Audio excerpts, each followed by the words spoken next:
함께 보실 하나님의 말씀은 히브리서 11장입니다. 히브리서 11장 1절에서 12절까지의 말씀, 신약성경 364페이지 전후로 있습니다. 히브리서 11장 1절에서 12절까지의 말씀을 드라마 바이블로 봉독하겠습니다.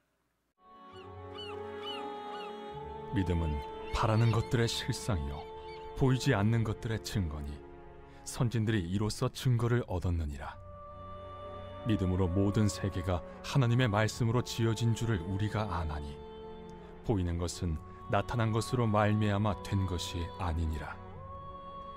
믿음으로 아벨은 가인보다 더 나은 제사를 하나님께 드림으로 의로운 자라 하시는 증거를 얻었으니 하나님이 그 예물에 대하여 증언하심이라. 그가 죽었으나 그 믿음으로써 지금도 말하느니라. 믿음으로 에녹은 죽음을 보지 않고 옮겨졌으니 하나님이 그를 옮기심으로 다시 보이지 아니하였느니라. 그는 옮겨지기 전에 하나님을 기쁘시게 하는 자라 하는 증거를 받았느니라. 믿음이 없이는 하나님을 기쁘시게 하지 못하나니 하나님께 나아가는 자는 반드시 그가 계신 것과 또한 그가 자기를 찾는 자들에게 상 주시는 이심을 믿어야 할지니라. 믿음으로 노아는 아직 보이지 않는 일에 경고하심을 받아 경외함으로 방주를 준비하여 그 집을 구원하였으니 이로 말미암아 세상을 정죄하고 믿음을 따르는 의의 상속자가 되었느니라. 믿음으로 아브라함은 부르심을 받았을 때 순종하여 장래의 유업으로 받을 땅에 나아갈새 갈 바를 알지 못하고 나아갔으며 믿음으로 그가 이방의 땅에 있는 것 같이 약속의 땅에 거류하여 동일한 약속을 유업으로 함께 받은 이삭 및 야곱과 더불어 장막에 거하였으니 이는 그가 하나님이 계획하시고 지으실 터가 있는 성을 바랐음이라. 믿음으로 사라 자신도 나이가 많아 단산하였으나 잉태할 수 있는 힘을 얻었으니 이는 약속하신 일을 미쁘신 줄 알았음이라. 이러므로 죽은 자와 같은 한 사람으로 말미암아 하늘의 허다한 별과 또 해변의 무수한 모래와 같이 많은 후손이 생육하였느니라. 아멘. 예, 함께 읽은 본문의 말씀을 가지고 믿음의 모습들이라는 제목으로 말씀 나누고 기도하도록 하겠습니다. 수차례 나눴지만 히브리서를 기록하게 되는 이유를 우리가 잊지 않고 이 말씀을 좀 같이 읽어올 필요가 있습니다. 이 편지 글입니다. 히브리서는 편지 글이고 신앙 경주를 포기하고 싶은 유혹과 마음의 흔들림을 겪고 있었던 유대인 크리스찬들이 주된 독자로 이렇게 지정되어 기록된 편지입니다.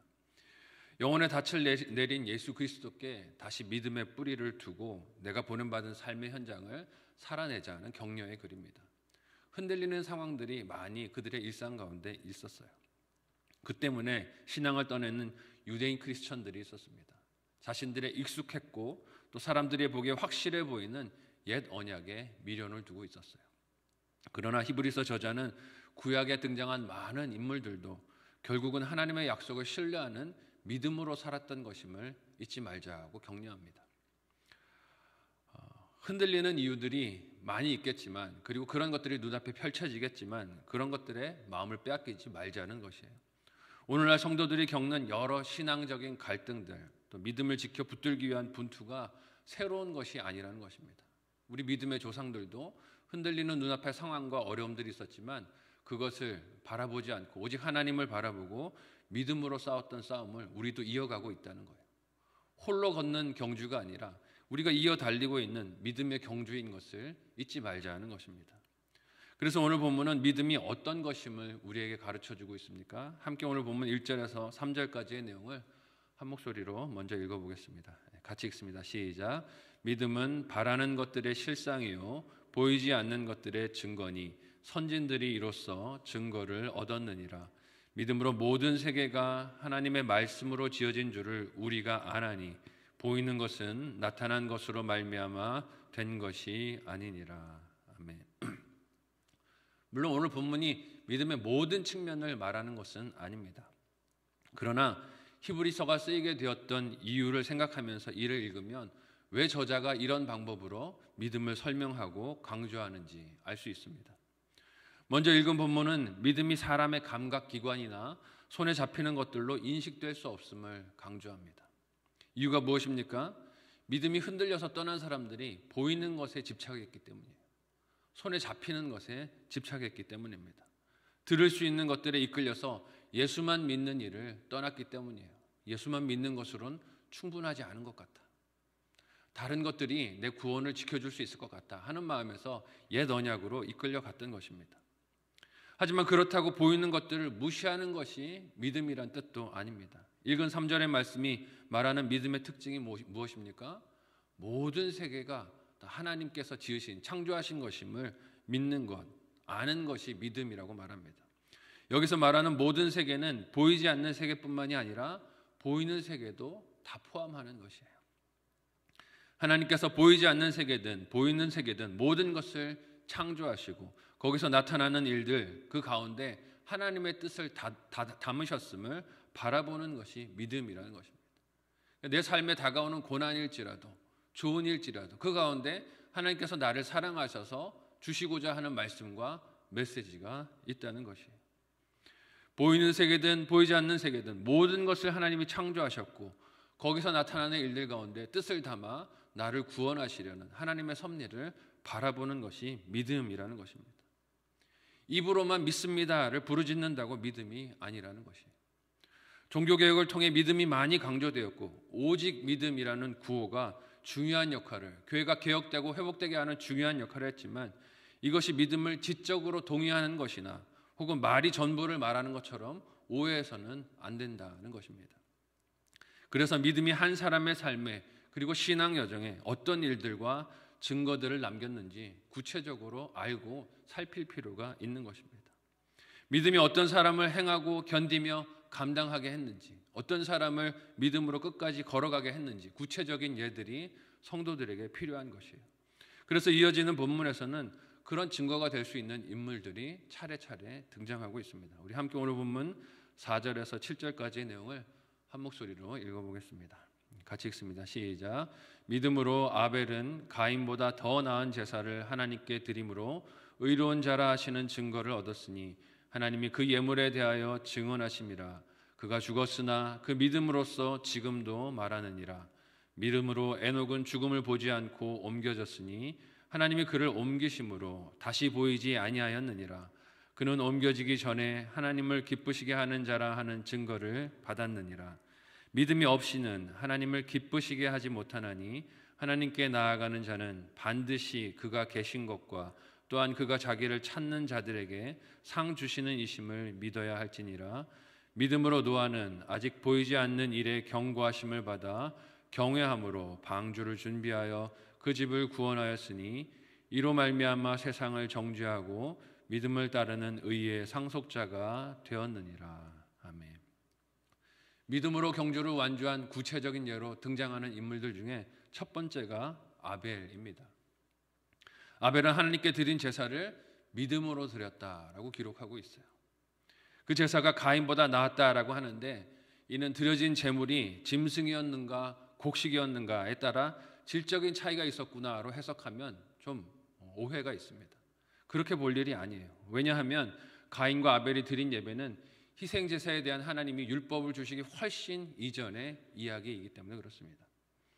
그 이유를 성경에 침묵하니 우리가 다 알 수 없지만 하나님이 그 제사를 받으셨는가 아닌가를 통해서 우리가 알 수 있는 것이 무엇입니까? 그 중심에 하나님이 받으실 만한 예배, 제물이 있었는가 없었는가를 우리가 알 수 있다는 것이에요.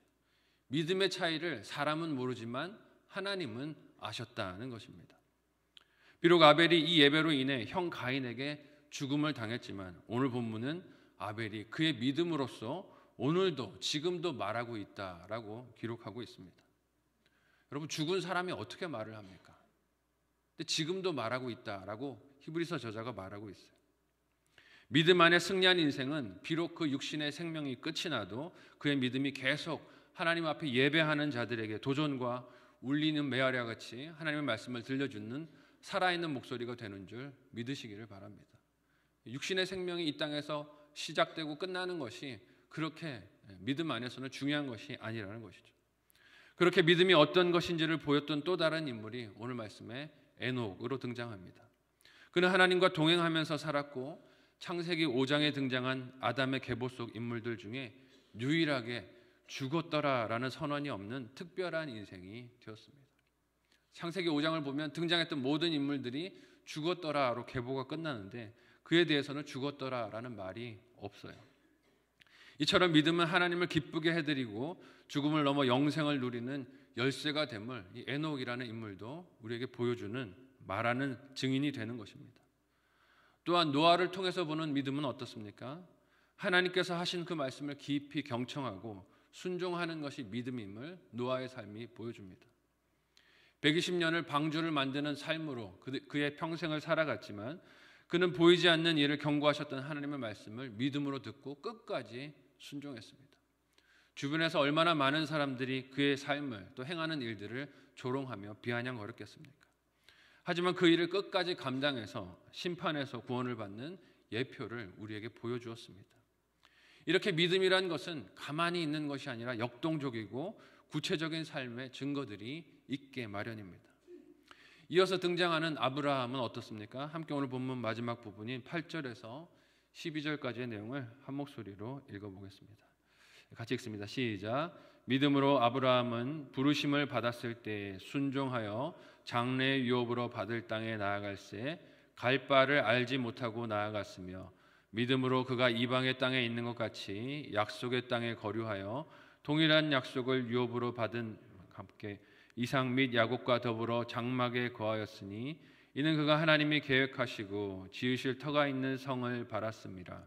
믿음으로 사라 자신도 나이가 많아 단산하였으나 잉태할 수 있는 힘을 얻었으니 이는 약속하신 이를 미쁘신 줄 알았습니다. 이러므로 죽은 자와 같은 한 사람으로 말미암아 하늘의 허다한 별과 또 해변의 무수한 모래와 같이 많은 후손이 생육하였느니라. 아멘. 믿음이 어떤 일을 했다고 아브라함에게 말하고 있습니까? 아브라함을 그가 떠나 머물던 장소에서 일어나 하나님이 이끄시는 곳으로 가게 만들었다라고 기록하고 있어요.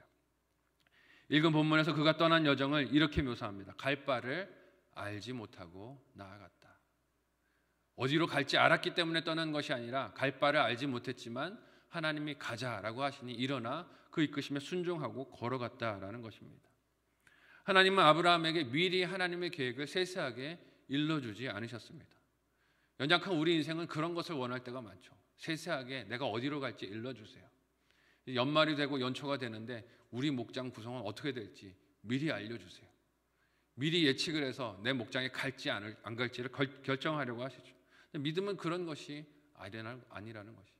갈 바를 알지 못했지만 하나님이 인도하시면 하나님이 사랑으로 나를 살리실 것을 믿고 따라가는 것이 믿음이라는 것입니다.